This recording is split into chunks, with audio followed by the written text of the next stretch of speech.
welcome back to St.Ation Meets, where we talk to the committee members of some of St Andrews societies. Today, I'm joined by Catherine, incoming president of the St Andrews branch of Women for Women International. Hi, Catherine. Thanks for joining me all the way from the West Coast this evening.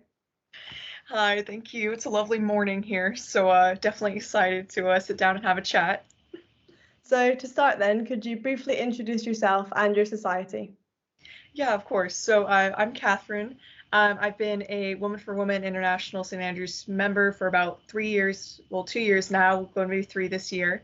Our charity essentially has been in St. Andrews since 2012, and we work together to help our sisters abroad in about 8 countries, so Afghanistan, Bosnia-Herzegovina, Democratic Republic of the Congo, and essentially provide them with sustainable options to improve their lives and to also actually run their own businesses so they have their own sustainable income coming in every year. That sounds great. So what are some of the barriers that are facing women in these war-torn countries? The main issue that a lot of these women have is that they've been taught that they don't have, I guess essentially they can't take on their own power and therefore not only help their families but help their communities. And so with these programs, they've been running since 1993 when Women for Women International was founded, essentially take what they already love doing or already have great skills in. So economics, fishing, sewing, and other household skills that they already practice on the daily and help, I guess, monetize those for their family. So especially if they're stuck in situations where they feel they don't have power, both financially and emotionally on some scale too, these workshops help not only actually give what rights you have and educate women on that, but then again, help them create sustainable careers for their futures. That sounds great. I mean, obviously, COVID, which has affected everything, will have also had a disproportionate effect on some of the women in these countries. So, how has Women for Women responded to the pandemic, and how has it affected the day-to-day operations of the St Andrews branch? Yeah, for us on a whole, for Women International is operating in 8 countries across, and then there's branches headed up in Europe and the United Kingdom.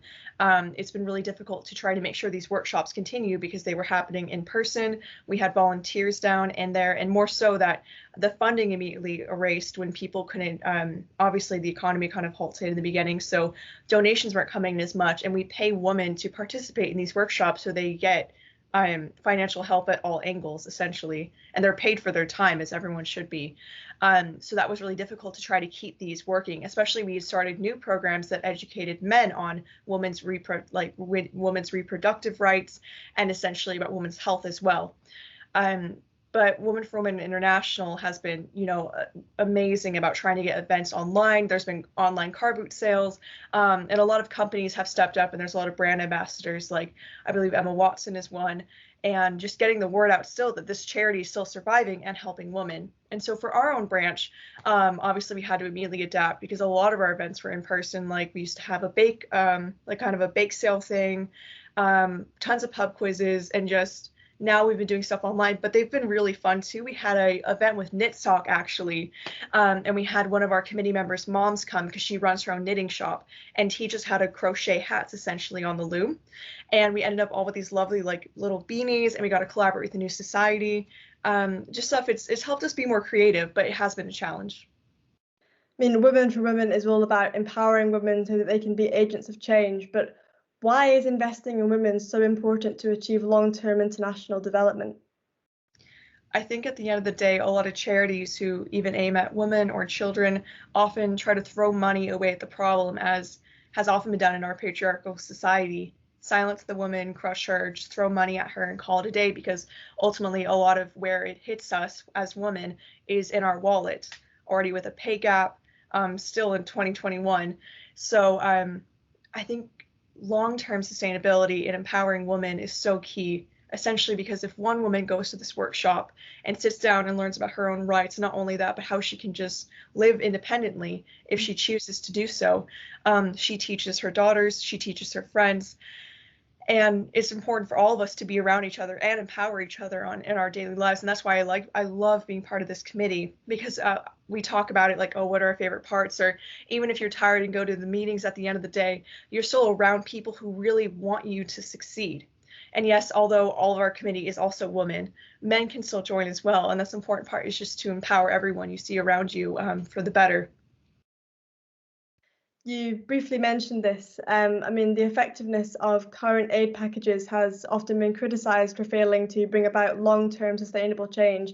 But from what you've been saying, Women for Women employs a more long-term and preventative approach to really empower women to unlock their potential. So why are those kind of preventative approaches the most effective way to improve conditions in these kind of countries?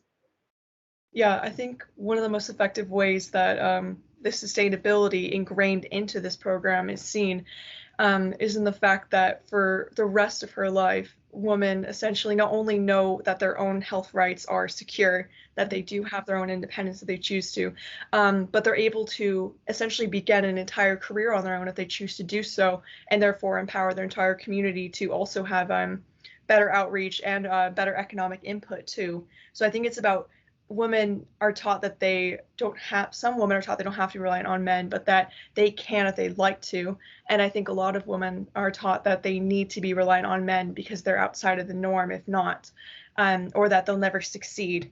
I even think about like Disney villains and a lot of the women being single and frail and stuff, and you're just taught that that's a negative. So it's kind of changing your mindset overall, I think, has the most long-term effect. And I think Women for Women in these workshops essentially is trying to do that the most. What's really interesting, you just mentioned there is a ripple effect through the community, empower the women and you will see positive changes throughout the community, which is really good. So for incoming students then looking at possibly getting involved in the society, how can they get involved in fundraising, and is there an opportunity for them to go up to the committee at some point?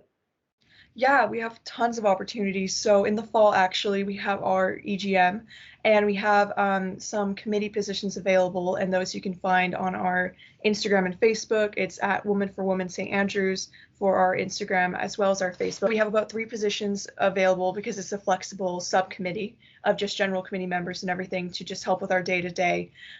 We also are going to host events pretty soon during Freshers Week, of course. You can find us at the Freshers Fair, and we hold a lot of events just to try to raise money up.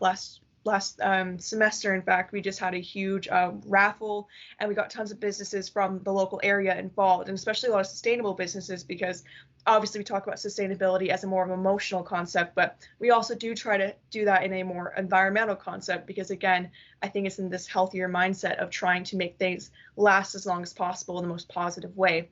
There's plenty of outreach available if you ever want to participate. Yeah. So this all sounds fantastic, and obviously you're very big on sustainability. It sounds like you've got lots of good events coming up.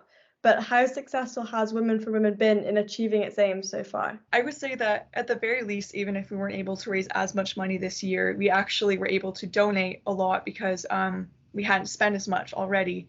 So we're hoping to get, essentially, it takes about, I want to say £200 to support one sister, to sponsor one sister. So we're able to hopefully, with the money we've donated, at least sponsor 10 sisters again, which we're really excited about.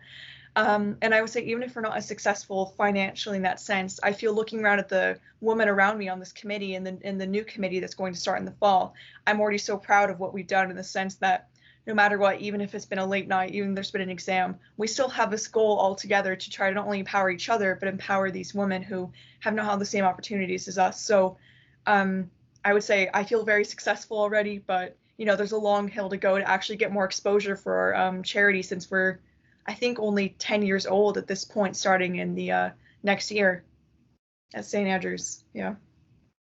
Sounds great. I'm really looking forward to seeing how the charity evolves over time. So moving then slightly away from the charity and onto you, would you have any advice for incoming students about to start in St. Andrews? I would say, even if you're intimidated, it is great to try something new that you never thought you'd, I guess, be capable of.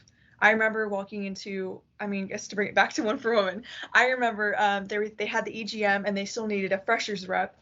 And I'm a first year, I'm international, I was very scared, but I walked in and sat down for a while. And I was the only one running for freshers rep, so I did get it. I got the spot. But if I never showed up to that, I would have never really found this committee and this society and how incredible it is. So I would say, try something new, but you don't have to try everything. I mean, there's so many options, and it does get a bit overwhelming. But if you find a great group of friends and they want to join fine food and dining, if they want to join Women for Women, there's a dog walking society. Do what you love, and when you follow what you're passionate about, it will lead to great things. So that's my advice. Catherine, thank you very much for joining me this evening. If you would like to find out more about how to support Women for Women International, details can be found on social media at Women for Women St Andrews or on the official website. Have a wonderful week. Bye.